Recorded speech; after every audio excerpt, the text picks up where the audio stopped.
pertama mengajak untuk bersih-bersih lingkungannya gitu kan. Jadi kalau DB itu kalau ada yang sakit DB tandanya apa Bu? Tandanya bisa jadi lingkungannya kotor karena nyamuk DB itu kalau lingkungannya bersih bersih itu bukan dalam artian nggak ada sampah aja, tapi nggak ada genangan air, terutama air-air yang terbuka gitu, itu nanti tidak ada sakit DB gitu ya.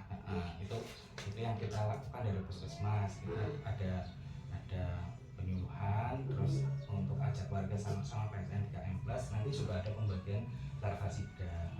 Nah, kalau fogging gimana atau pengasapan? Fogging itu ada syarat dan ketentuannya. Syarat ketentuannya apa? Kalau ada yang positif DB, positif ya dari rumah sakit. Positif itu kita butuh bukti dari rumah sakit. Misal kalau rumah sakit kirim surat seperti ini, nah ini ada demam berdarah dengue di centang yang positif satu. Ada tambahan kasus positif lagi di minggu yang sama. Kenapa di minggu yang sama? Karena kalau sudah beda minggu, sumber penularannya beda.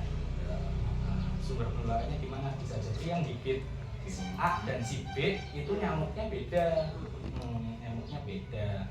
Kalau nyamuknya beda, ya tidak perlu ada pengasapan atau fogging gitu ya Bu. Ya, jadi tidak semua ada DB itu semprot gitu ya. Semprot atau fogging itu bukan pencegahan, tapi pemutus rantai penularan. Kalau pemutus rantai penularan gimana? Misal bangunan ya Bu, dengan putranya Senin masuk rumah sakit, tetangga Selasa masuk rumah sakit, tetangga lagi Rabu masuk rumah sakit, berturut-turut, berarti kan nyambung. Nah, itu fogging. Itu butuh fogging. Tapi kalau tanggal 1 dengan tanggal 15 tetangga itu udah beda. Itu tidak perlu fogging, tapi kita PSN 3M Plus-nya yang harus dikuatkan. Jadi anaknya udah sehat? Alhamdulillah sudah sehat, sudah aktivitas lagi ya. Karena surat kontrolnya juga sudah tidak ada, kita tidak bisa ambil kesimpulan. Nah, jelas ya Bu? Ada yang ditanyakan? Iya, ya, nah, Pak, putra jenengan dirawat? Dirawat di mana? Mitra Saga. Nanti, namanya siapa Pak? Nama anak. Tiara Regina Putri.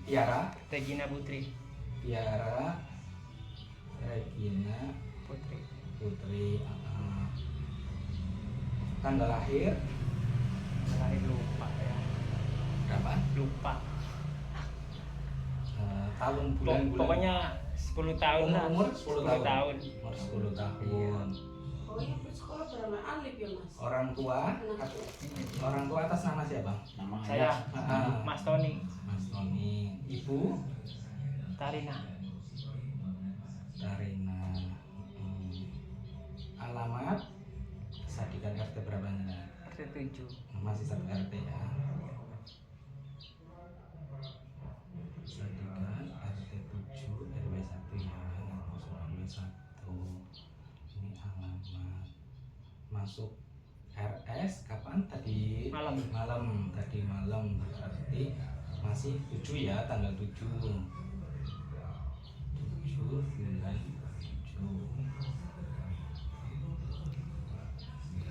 RS Mitra Siaga Garut ya.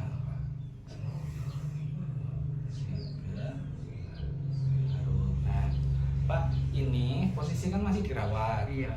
Nanti kita dari puskesmas kita hubungi pihak rumah sakit. Ya. Kita hubungi pihak rumah sakit, kita tanya diagnosa awalnya apa gitu kan. Jadi kita tanya rumah sakit diagnosa awal itu kira-kira sakitnya apa gitu. Nah, nanti kita tanya sakitnya apa biar kita tahu. Tadi kemarin kan dari puskesmas suruh bawa RS. Demam DB katanya. Yang makanya harus dirawat. Iya, kemarin tuh. Itu karena sudah kondisinya sudah jelek ya, maksudnya sudah lemas, sudah mungkin trombositnya sudah rendah, jadi memang butuh perawatan lebih lanjut. Nah, kalau ini mulai sakit kapan Pak? Mulai sakit Mulai dari hari Jumat kalau nggak salah. Jumat Jumat. kemarin. Iya. Berapa hari? Jumat 1, 2, 3, Sampai tadi. Jumat tanggal 4 ya.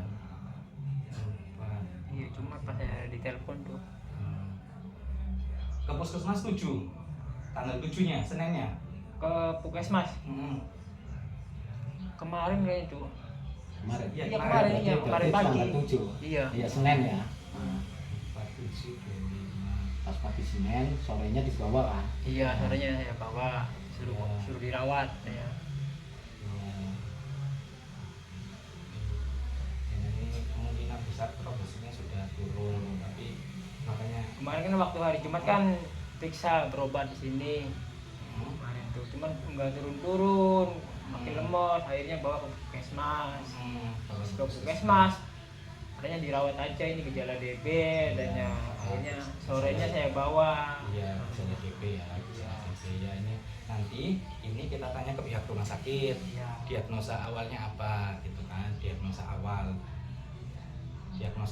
itu nanti seringkali berbeda dengan diagnosa akhir ya kan. Diagnosa akhir itu nanti jangan kalau mau lihat itu nanti di surat kontrolnya atau tulisannya resum medis, nanti dibaca itu ada tulisan diagnosa akhir.